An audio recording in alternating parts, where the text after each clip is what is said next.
तो हेलो मेरे दोस्तों, कैसे हैं आप लोग।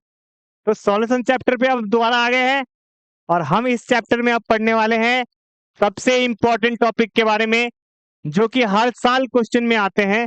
हर साल आते हैं, सीबीएसई आपका पूछता है इस चैप्टर के बारे में, और वो है कॉलिगेटिव प्रॉपर्टीज। ये एक ऐसा चैप्टर है जो 100% गारंटीड जो है बोर्ड में, ट्वेल्थ बोर्ड में आते ही आते हैं। इसीलिए जो बच्चे ट्वेल्थ बोर्ड में सीरियस हैं वो इस चैप्टर को बड़े ध्यान से पढ़ो। कोई एक टॉपिक जो इस चैप्टर जो कोई एक टॉपिक जो इस चैप्टर का अनअवॉइडेबल है वो ये टॉपिक है, कोलिगेटिव प्रॉपर्टीज। इसको पढ़ लो, 70% आपका सिलेबस जो है कवर हो जाता है। इसी चैप्टर से आते हैं, बहुत क्वेश्चंस आते हैं इस चैप्टर से। तो वेदर इट इज नीट हो जेई हो ना, ये चैप्टर बहुत इंपॉर्टेंट होता है। ये टॉपिक पर्टिकुलर, इसका नाम है कॉलिगेटिव प्रॉपर्टीज। हम कॉलिगेटिव प्रॉपर्टीज के बारे में पढ़ेंगे, है ना। और खासकर याद करो, हम यहाँ पर बात कर रहे हैं नॉन वोलाटाइल सॉल्यूट पार्टिकल की, है ना। तो मतलब कहने का मतलब हम non volatile solute particle add कर रहे हैं सॉल्वेंट के अंदर। उससे क्या चेंजेस आएगा उसकी प्रॉपर्टीज में, है ना, उसके बारे में हम बात करेंगे। ठीक है दोस्तों, चलो स्टार्ट करते हैं। तो देखो, कोलिगेटिव प्रॉपर्टीज पहले होती क्या है, इसकी डेफिनेशन देख लो। कोलिगेटिव प्रॉपर्टीज एक ऐसी प्रॉपर्टीज होती है जो कि सॉल्यूट के पार्टिकल के रेशियो, मतलब सॉल्यूट का जो कितना पार्टिकल है सॉल्वेंट के कितने पार्टिकल के अंदर, तो ये एक्चुअली रेशियो पे डिपेंड करता है। किस पे? Number of solute particle, total number of solute particle to the total number of solvent particle. Solute by solvent के कितने रेशियो, पार्टिकल का रेशियो पे डिपेंड करेगा कॉलिगेटिव प्रॉपर्टीज। नेचर पे डिपेंड नहीं करेगा कि सॉल्यूट का नेचर क्या है या सॉल्वेंट का नेचर क्या है। उसके नंबर ऑफ पार्टिकल्स पे डिपेंड करेगा, किसके? सॉल्यूट और सॉल्वेंट के। समझ में आया? तो that is called colligative properties.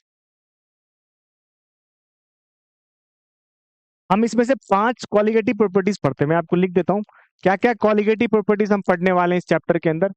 तो कॉलिगेटिव प्रॉपर्टीज के अंदर हम पढ़ेंगे,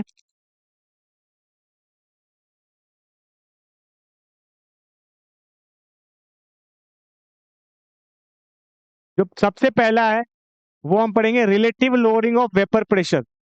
relative lowering of vapour pressure. उसके बाद हम पढ़ने वाले हैं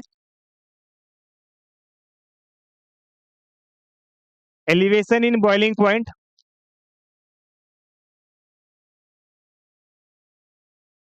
उसके बाद हम पढ़ने वाले हैं depression in freezing point.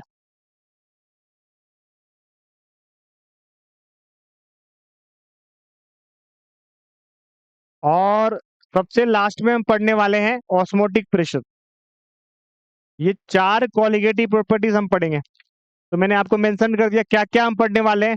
Relative lowering of vapour pressure, elevation in boiling point, depression in freezing point and osmotic pressure. भाई स्पेलिंग गलत तो ध्यान मत देना, इंग्लिश, है ना। ठीक है, देखो डबल डबल एल होता है, लिख तो दिया, ठीक है, समझ में आया।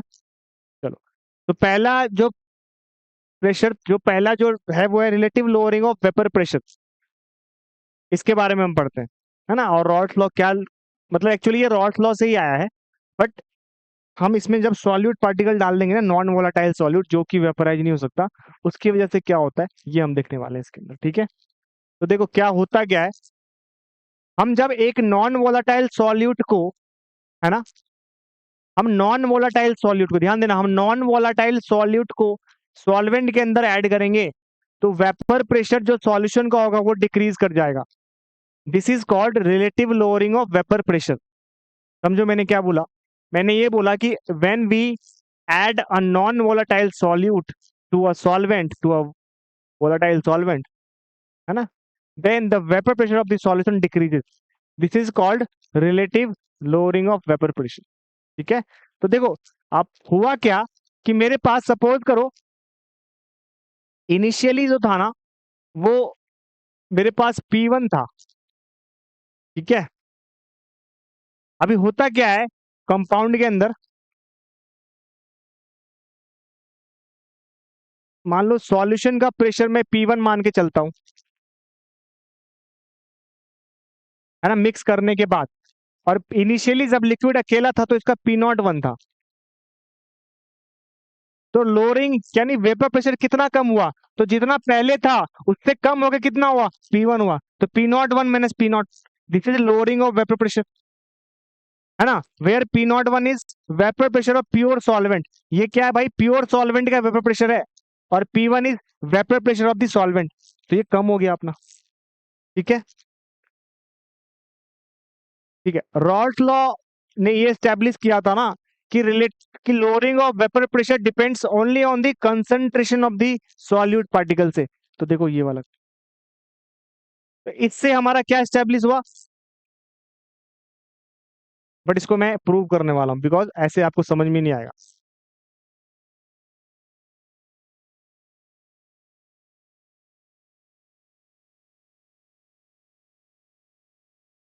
चलो मैं प्रूव करके दिखाता हूं आपको, मैं अभी खुद प्रूव करने वाला हूं, इससे आपको समझ में नहीं आ रहा, तो मैं आपको प्रूव करता हूं,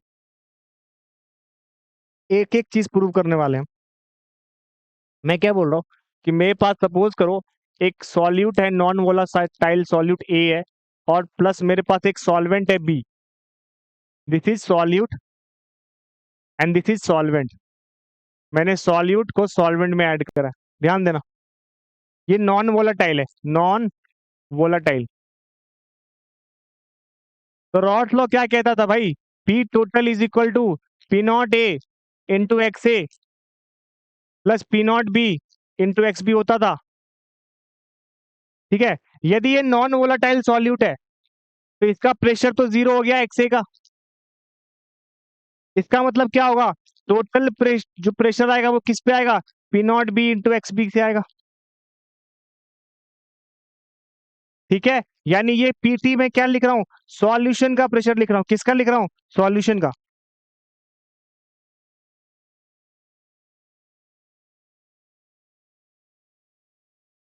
ठीक है, तो पीटी में किसका लिख रहा हूं, सॉल्यूशन का प्रेशर है, PS.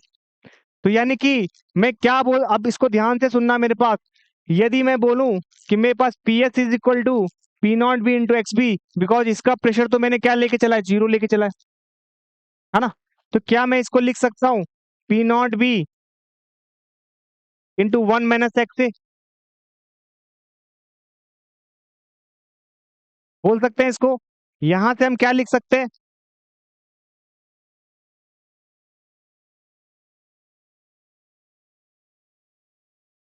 P naught B minus P naught B into X A. तो यहां से आप एक्स ए को उधर लेके जाओगे तो क्या आएगा,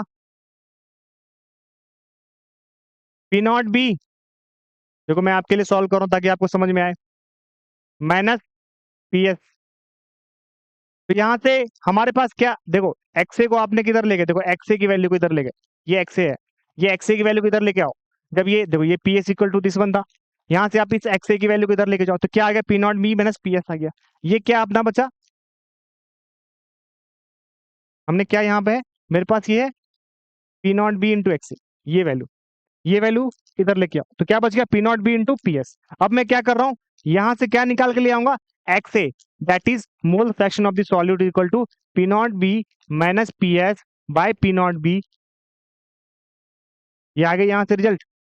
दैट मीन्स ये रिजल्ट क्या दिखाता है हमें, ये रिजल्ट ये दिखाता है कि मान लो कि पी नॉट मेरे पास प्योर सॉल्वेंट का वेपर प्रेशर है, माइनस मेरे पास पी एस सॉल्यूशन का वेपर प्रेशर है, divided by P naught, this is called relative lowering of vapour pressure which is equal to mole fraction of solute, mole fraction of solute, ये दिखाता है।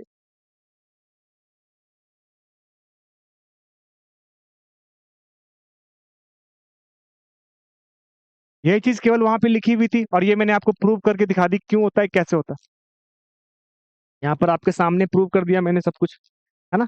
ये चीजें आपको यहाँ पर भी प्रूव की हुई है, बट मैं चाहता था कि आप लिख के करो, देखो वही लिखा हुआ है। इसने क्या किया, पी नॉट वन ले लिया, जो हम पी नॉट भी लेके चल रहे थे, ठीक है, सेम किया इसने, वही चीज हो रही है यहाँ पर, देखो।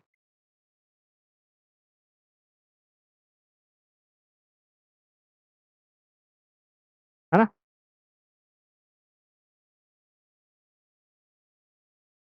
देखो ये रहा, P naught minus P one by P naught equal to mole fraction of the solute. कोई डाउट है, यहाँ तक समझ में आया। एक चीज और है कि मैंने क्या पढ़ा अभी तक कि P naught minus P S by P naught equal to mole fraction of the solute. यानी कि यदि मैं, ये मेरे पास सॉल्यूट है, moles of solute divide by moles of solute plus moles of solvent. याद रखना, यदि सॉल्यूट क्या है, बहुत ही कम अमाउंट में है, लेस देन 5% है एज कंपेयर टू सॉल्वेंट, तो इसको सिंपली आप क्या लिख सकते हो, सॉल्यूट बाय सॉल्वेंट लिख सकते हो, बिकॉज सॉल्यूट की value very very less than. तो वहां पर वही करा गया है, जब सॉल्यूट की वैल्यू बहुत कम हो तो मैं क्या लिख सकता हूँ, मोल फ्रैक्शन की वैल्यू को moles of solute divide by moles of solvent, है ना। इससे कैलकुलेशन आसान हो जाएगी। मैं आपको बताऊंगा कैसे करते हैं, क्यों करते हैं, ठीक है। क्वेश्चंस के थ्रू सॉल्व करेंगे इसको। चलो आओ एक क्वेश्चन देखते हैं।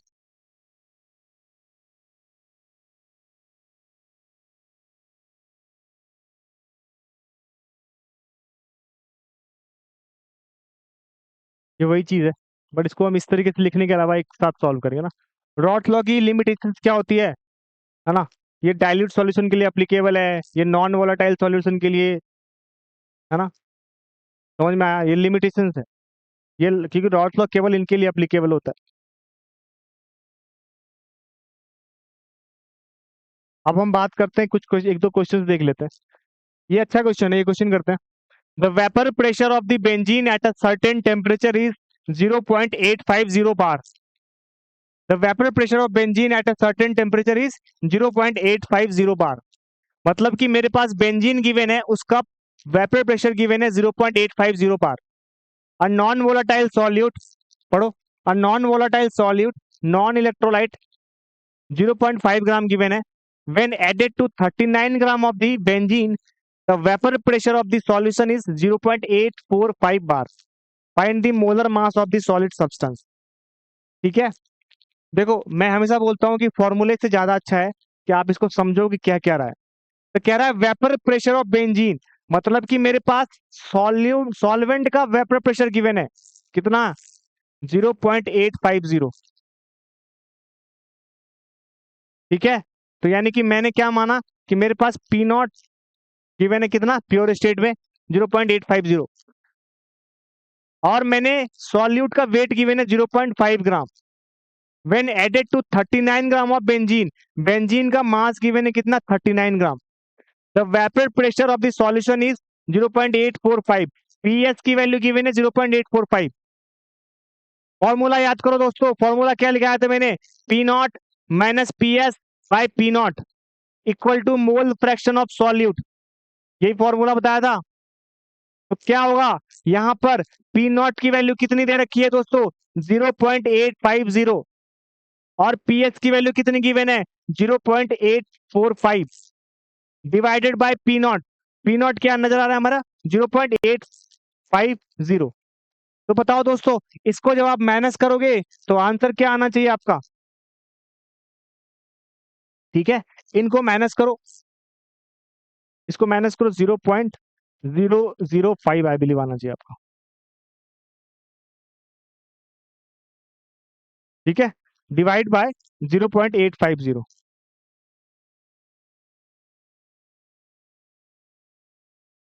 समझ में आया, ये वाला value, which is equal to mole fraction of solute. ये mole fraction of solute that is number of moles of solute divide by number of moles of solvent, plus solute होता है।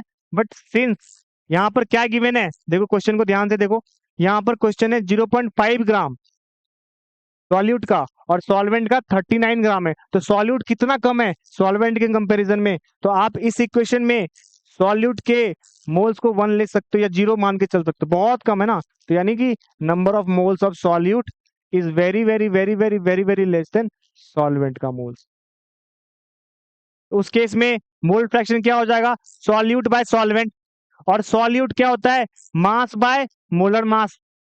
तो मास कितना गिवन है मेरे को पता है 0.5, और मोलर मास मुझे नहीं पता, तो मैंने कैपिटल एम ले लिया, देखो यहाँ पे 0.5 ग्राम। और मोलर मास मुझे नहीं पता तो कैपिटल एम ले लो या एम ले लो, मोलर मास, है ना। Divide by number of moles of the solvent. Solvent का मोल्स क्या होता है, मास बाय मोलर मास। 39 इसका मास है और मोलर मास बेंजीन का 78 गिवन है। देखो सब गिवन है। यहाँ मेरे पास बेंजीन लिया था मैंने, बेंजीन का मोलर मास कितना है 78 और मास कितना गिवन है 39, तो मैंने वही लिखा है। नंबर ऑफ मोल्स का फॉर्मूला लगा दिया मैंने, इसको 2 से कैंसिल आउट करोगे, ठीक है। तो बहुत आसान क्वेश्चन है, ये तो डायरेक्ट आंसर आ जाएगा, ठीक है। तो यानी ये वैल्यू कितनी हो गई,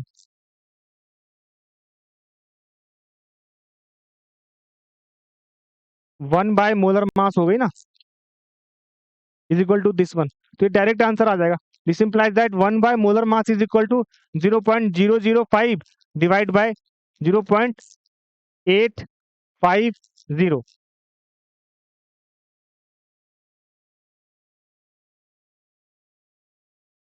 ठीक है, यहां तक समझ में आ रहा है सबको, कोई डाउट है। यहां से आपका क्या निकल के आ जाएगा, यहाँ से आपका मोलर मास निकल के आ जाएगा, ठीक है। इन्होंने भी ऐसे ही करा है, 0.5 इंटू 78/m2 इंटू 39 कर दिया है। तो यहाँ से भी आप मल्टीप्लाई करके 2 टर्म्स में लगेगा ये, है ना। और ये इंटू 2 इंटू 1 आ जाएगा, तो 1/m2 इक्वल वैल्यू इतनी तो होगी, है ना। ठीक है, चलो हमने ये एक क्वेश्चन देखा कि कैसे आप relative lowering of vapour pressure को आप अप्लाई करते हो और सॉल्व करते हो क्वेश्चन को। अब जब नेक्स्ट क्लास में हम मिलेंगे तो हम बात करेंगे कि किस तरीके से आप अगले क्वालिटेटिव प्रॉपर्टीज पे जाते हो, आप सॉल्व करते हो क्वेश्चंस क्वालिटेटिव प्रॉपर्टीज के, है ना। उसको हम करेंगे, याद रखना ये रॉल्स लॉ का ही एप्लीकेशन होता है। नॉन वोलाटाइल सॉल्यूट हमारे पास होना चाहिए, P naught minus P S by P naught is equal to mole fraction of the solute. ये याद रखना, बस इतना है अपना relative lowering of vapour pressure, P naught minus P S by P naught equal to mole fraction of the solute. बहुत आसान है, डेफिनेशन आपको दिमाग में रखनी है, क्या बताया गया है सब में, ठीक है। चीज़ों को दिमाग में रखोगे तो आसान हो जाएगी, अदरवाइज डिफिकल्ट हो जाएगी, ठीक है दोस्तों। तो ये चीज़ें आप याद रखना कि P naught minus P S by P not की वैल्यू क्या होती है, ठीक है। चलो अब हम जब नेक्स्ट क्लास में मिलेंगे तो हम अगले टॉपिक के बारे में पढ़ेंगे, ठीक है दोस्तों। चलो थैंक यू।